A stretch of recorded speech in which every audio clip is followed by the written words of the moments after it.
ડાંગના સુબીર ખાતે ભરાતા હાટ બજારમાંથી ખરીદી કરી પરત ફરી રહેલી એક પેસેન્જર જીપને અકસ્માત નડ્યો હતો। જીપની બ્રેક ફેલ થઈ જવાને કારણે તે માર્ગની સાઈડમાં આવેલી ઊંડી ખાઈમાં ખાબકી હતી।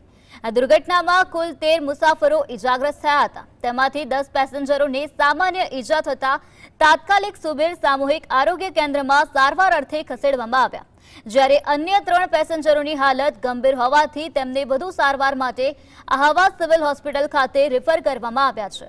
આ ઘટનાની જાણ થતાં જ સુબીર પોલીસ મથકના પીઆઈ સહિતનો કાફલો ઘટના સ્થળે દોડી ગયો હતો અને આગળની કાર્યવાહી હાથ ધરવામાં આવી હતી।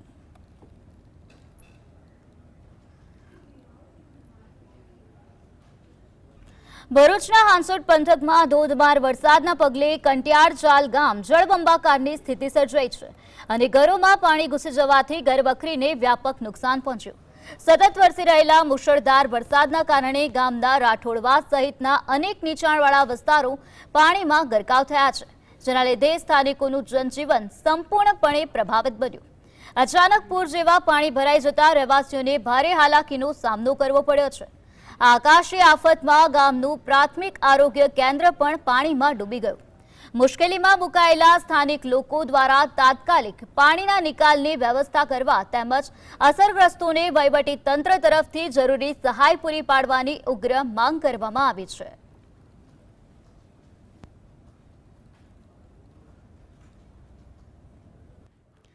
સુરત સહિત દક્ષિણ ગુજરાતમાં મેઘતાંડવને લઈને રાજ્ય સરકાર સતર્ક બની છે અને આવતીકાલે સીએમ ભૂપેન્દ્ર પટેલ સુરતની મુલાકાતે જાય તેવી શક્યતા છે। તેઓ સુરતમાં પૂરની સ્થિતિ અને વરસાદને લઈને વહીવટીતંત્રના અધિકારીઓ સાથે ચર્ચા કરશે। આ ઉપરાંત વલસાડ, નવસારી અને સુરત શહેરની વરસાદથી તારાજીનું પણ નિરીક્ષણ કરશે તેમ મનાય છે।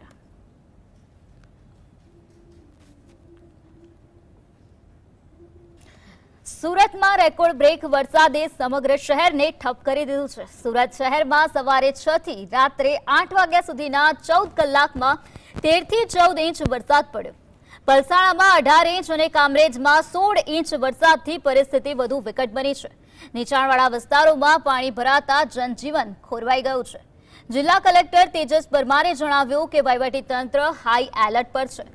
એસએમસીની ટીમો સક્રિય છે। એનડીઆરએફની 1 અને એસડીઆરએફની 3 ટીમો રાહત કાર્યમાં જોડાઈ છે। અત્યાર સુધીમાં 1200 થી વધુ લોકોને સલામત સ્થળે ખસેડવામાં આવ્યા છે। તાપી નદી ભયના નિશાનથી નીચે વહી રહી છે અને ઉકાઈ ડેમ નિયંત્રણમાં છે।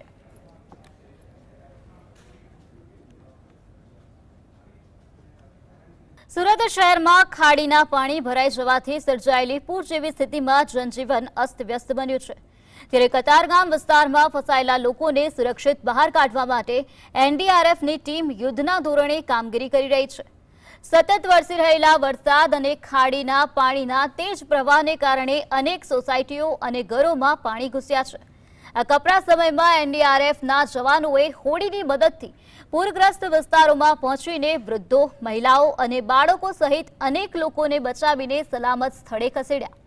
વહીવટીતંત્ર દ્વારા રાહત અને બચાવ કામગીરી તેજ કરવામાં આવી છે, જ્યારે નીચાણવાળા વિસ્તારના રહીશોને સતર્ક રહેવા અને તંત્રની સૂચનાઓનું પાલન કરવા માટે અપીલ કરવામાં આવી છે।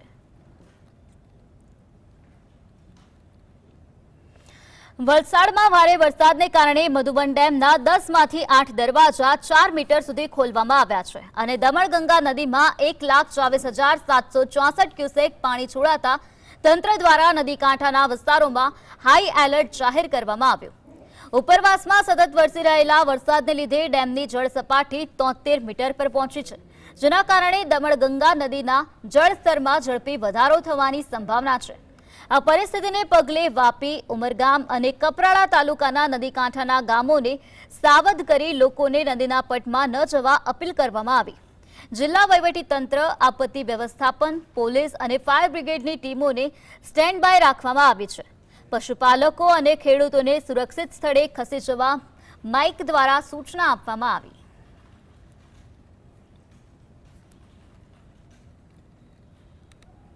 કરીએ તો ભરૂચમાં ચોમાસાની શરૂઆત થતાં જ તંત્રની પ્રી મોન્સૂન કામગીરીના દાવાઓની પોલ ખુલ્લી થઈ ગઈ છે। દહેજ બાયપાસ પર શેરપુરા નજીકનો સર્વિસ રોડ ધોવાઈ જતા ઠેર ઠેર મસમોટા ખાડા પડી ગયા, જેમાં અનેક વાહન ચાલકો પટકાયા હતા। રસ્તાની બિસ્માર હાલત જોઈ સ્થાનિકો અને કોંગ્રેસ અગ્રણી શમસાદ અલી સૈયદ ઘટના સ્થળે પહોંચી રોષ વ્યક્ત કર્યો હતો। આ દરમિયાન જીએસઆરડીસીના કર્મચારીઓ દોડી આવતા આગેવાનોએ તેમને આડે હાથ લીધા હતા। તેમણે ભાજપ સરકાર અને તંત્રની બેદરકારી સામે આક્ષેપ કરી ચીમકી આપી છે કે જો વહેલી તકે રસ્તાનું સમારકામ નહીં થાય તો ઉગ્ર આંદોલન કરાશે।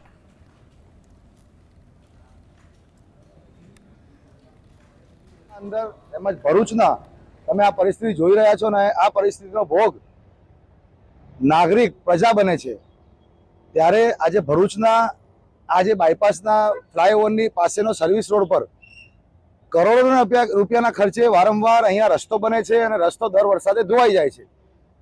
ગુજરાત સરકારનું સૌથી ભ્રષ્ટ ખાતું હોય તો એ છે જીએસઆરડીસી।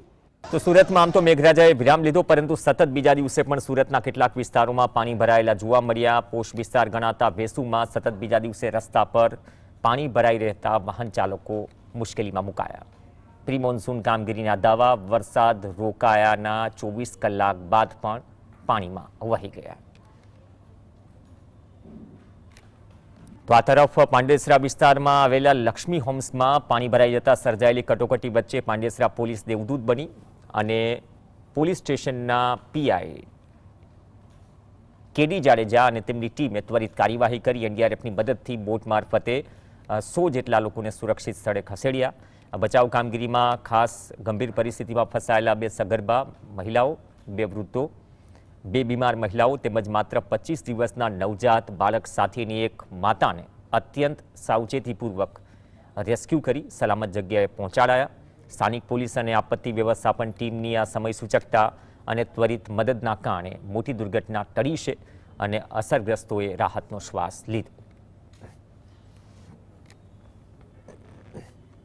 તો ખાડીપુરે વિકરાળ સ્વરૂપ ધારણ કરતા જનજીવન અસ્તવ્યસ્ત થયું। ઉપરવાસમાં પડેલા ભારે વરસાદના લીધે સીમાડા ખાડી ઓવરફ્લો થતા તેના પાણી રહેણાંક વિસ્તારોમાં ઘૂસી ગયા। સરથાણા જકાતનાકા, પર્વત પાટિયા, ચીકુવાડી અને સાણિયા સહિત અનેક નીચાણવાળા વિસ્તારોમાં આ પાણી ફરી વળ્યા છે અને તેની ગંભીરતા આકાશી દ્રશ્યોમાંથી જોઈ શકાય છે। ક્યાંય પણ 1 ઇંચ જમીન નહીં જોવા મળે। રસ્તા, સોસાયટીઓમાં ઘૂંટણસમાં પાણી છે। હજારો લોકો પોતાના ઘરોમાં કેદ છે। પાણી અને જીવન જરૂરી વસ્તુઓ માટે વલખા મારતા પણ જોવા મળી રહ્યા છે। રોજિંદી ચીજ વસ્તુઓ મેળવવા માટે ભારે હાલાકી।